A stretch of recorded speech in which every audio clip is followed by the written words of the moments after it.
नेता आते हैं ना, वोट होते हैं तो हमारे गांव में आते हैं, बहन ये दूंगा वो दूंगा, कोई नहीं, माला डाल के चले जाते, वो भूल जाते यहाँ टीचर है या नहीं है। दुख के साथ इस चैनल से कहना पड़ रहा है, आदर्श विद्यालय है पर इसमें गणित विषय नहीं है। नमस्कार, मैं हूं रमेश भट्ट और आज हम पहुंचे हैं घाट ब्लॉक के बैरो गांव में। सुनिए नेताजी प्रोग्राम में, आइए जानते हैं जनता जनार्दन 21 साल के उत्तराखंड के बारे में क्या सोचती है।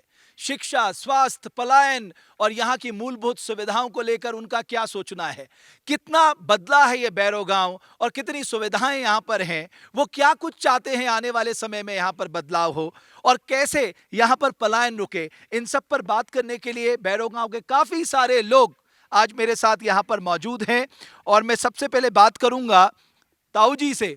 ताऊ जी 1992 में रिटायर हो गए थे आर्मी से, लेकिन वो चाहते तो शायद बाहर रह सकते थे, उन्होंने यहीं रहना चुना और आज वो दूसरों को भी प्रेरित करते हैं कि साहब अपने गांव में, अपनी जन्मभूमि में, अपनी माटी में रहो।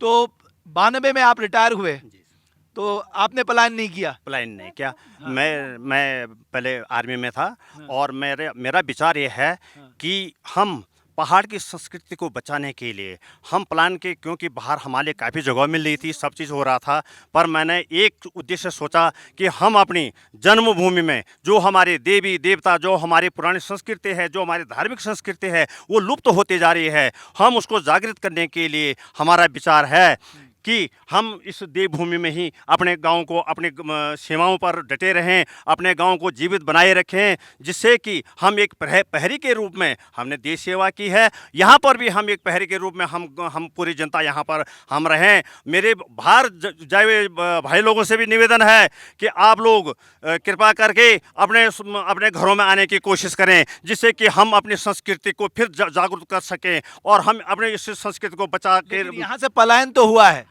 पलायन हुआ है। पलायन क्यों हुआ है? पलायन इसलिए हुआ है, मेरे विचार में इसलिए हो रहा है पलायन यहाँ से, शिक्षा सबसे मेन चीज़ है। शिक्षा हमारे यहाँ पर बैरासकुंड में जो है हमारे आदर्श विद्यालय है, पर मुझे बड़े दुख के साथ इस चैनल से कहना पड़ रहा है, आदर्श विद्यालय है पर इसमें गणित विषय नहीं है, सृजित नहीं है। हमें बहुत दुख के साथ करना है पड़ा है कि जो हमारे बच्चों का अंधकार आगे को जाते जा रहा है, आने वाली पीढ़ियां जो है हमको गाली दे करके जाएगी कि तुम लोगों ने हमारे लिए कुछ नहीं किया है, पर ये हमें बहुत दुख है।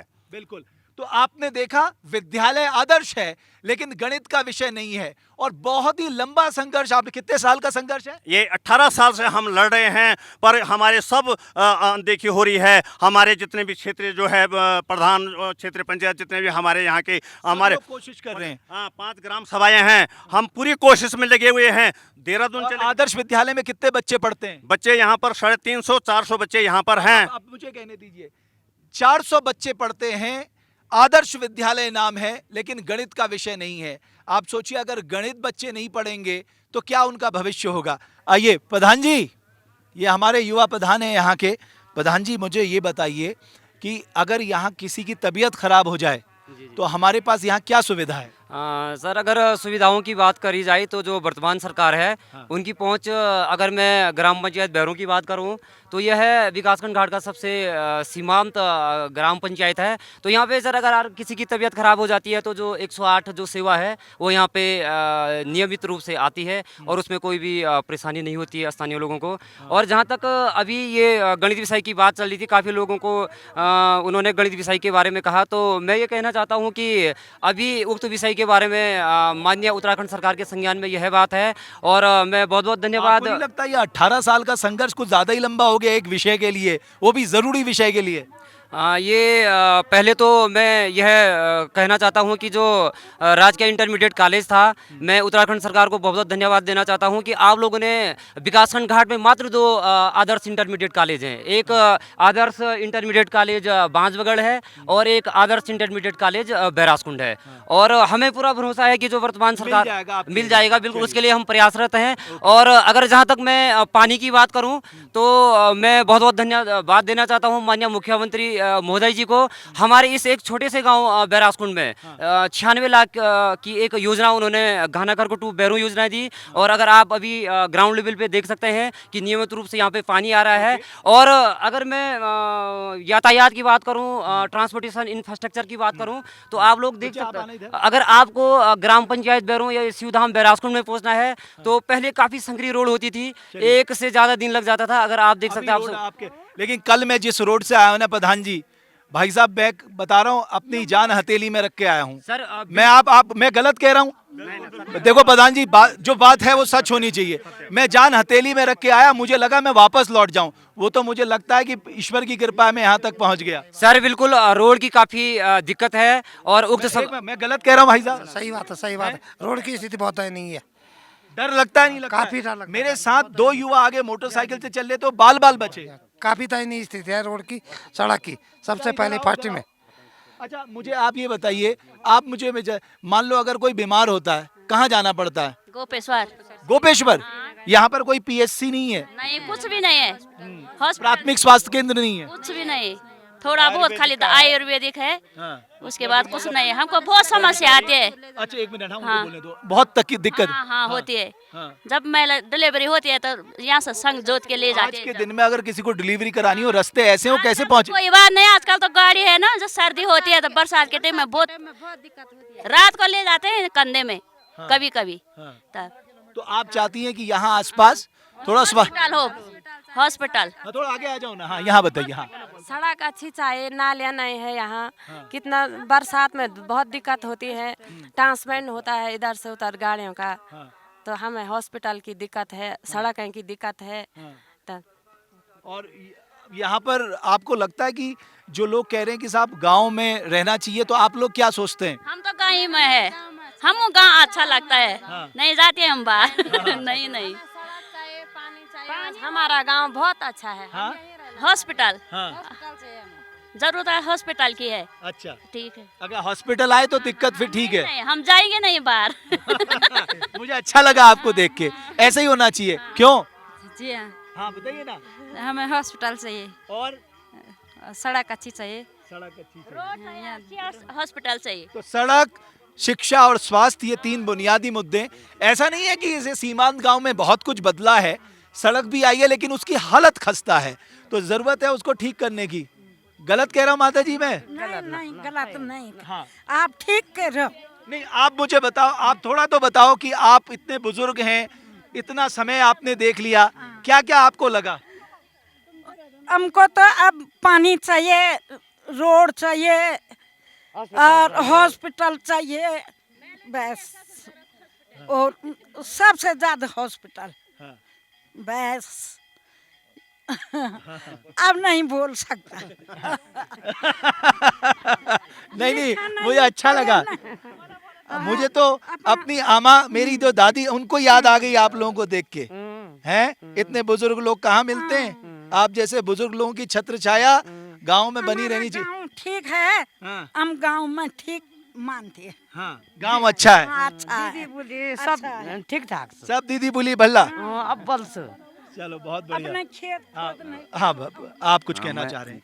कहना चाह रहा हूँ कि यहाँ पौराणिक तीर्थ स्थल है हमारा। हमने कई संघर्ष किया इसको पर्यटन पे लाने के लिए। गवर्नमेंट से निवेदन किया है, हमने धरना प्रदर्शन किया इसके बारे में, गणित विषय और पर्यटन के उसमें, ताकि यहाँ पे बेरोजगारी कम हो जाए, पलायन का रास्ता रुक जाए, ये व्यवस्थाएं हो जाए तो बैरासकुंड एक सिद्ध पीठ है। इस नाम पे जो है क्षेत्रीय जनता का बहुत। दूसरा है सीमांत गांव है ना, तो सीमांत गांव में तो लोग टिके ही रहने चाहिए, क्योंकि आप ही लोग, मुझे लगता है जो फर्स्ट लाइन है वो आप लोगों से ही है, कि जो डिफेंस करते हैं, जो जानकारी पहुंचाते हैं। आखिरी सवाल आप सब लोगों से, गांव ज्यादा अच्छे हैं? आप मुझे बताओ ज्यादा अच्छा क्या है? गांव ज्यादा अच्छे हैं। सब लोग गांव रहना चाहते हैं, ये सबसे अच्छा संदेश है।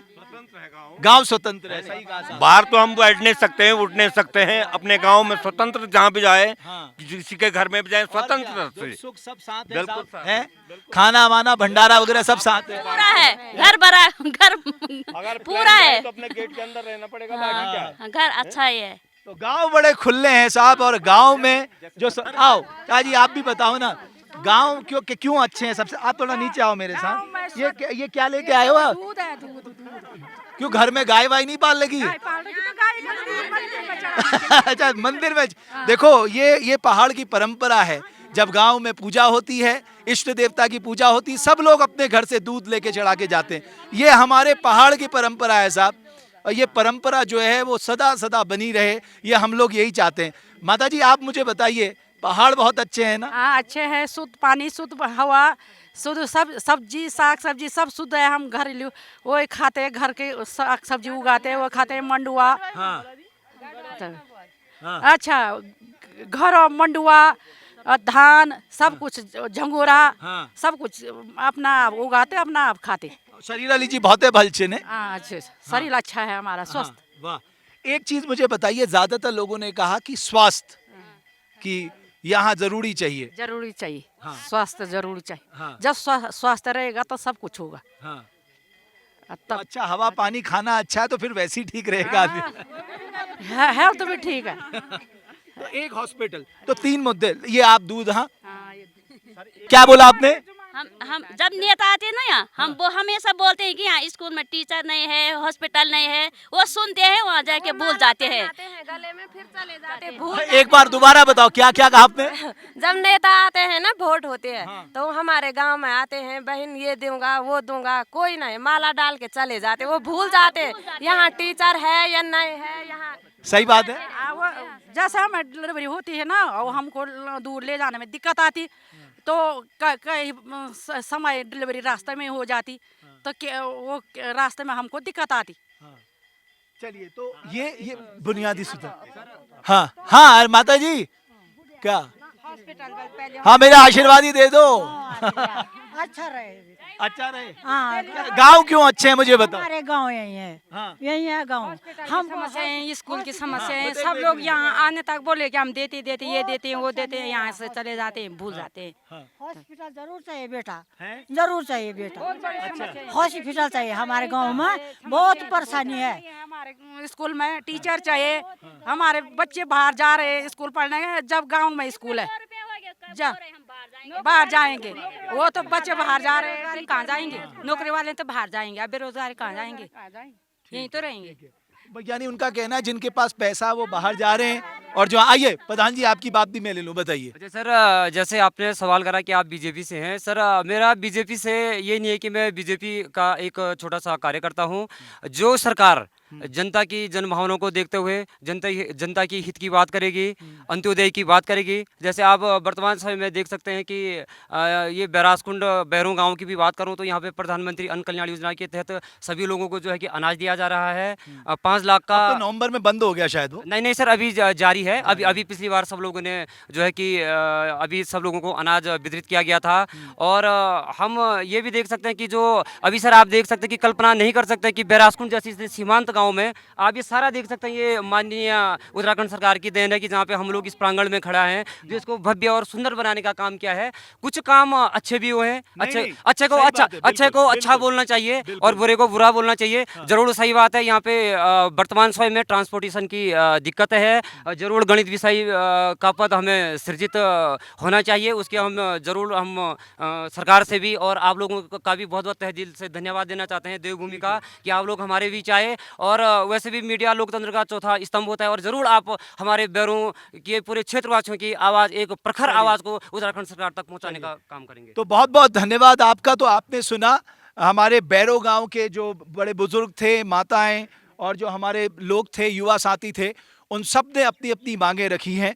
मुझे लगता है कि अगर सरकार नियोजन करे सही तरीके से और ज़रूरत के हिसाब से यहाँ पर काम करना शुरू करे, तो बहुत मुश्किल नहीं है कि इतनी बड़ी आबादी पे हम एक पीएससी नहीं दे पा रहे हैं, इसलिए महिलाओं को बहुत दिक्कत होती है। आपने देखा बड़े बुजुर्ग जो हैं वो अस्पताल की मांग कर रहे हैं। सुनिए, नेताजी कार्यक्रम के तहत हमारी कोशिश ये है कि हम गांव-गांव तक जाएंगे और लोगों की मुश्किलें क्या हैं, कितने हमारे गांव बदले हैं, क्या क्या सुविधाएं वहां पर हैं, क्या बदलाव और होने, वो सब जानकारी आप तक पहुंचाने का हमने बीड़ा उठाया है। फिर हम आगे चलेंगे एक नई कहानी के साथ, कुछ और लोगों की आवाज़ लेकर आपके सामने आएंगे। बहुत बहुत धन्यवाद आपका। अगर आप हमारी इस खबर को फेसबुक पे देख रहे हैं तो पेज को फॉलो करें और अगर यूट्यूब पे देख रहे हैं तो चैनल को सब्सक्राइब जरूर करें।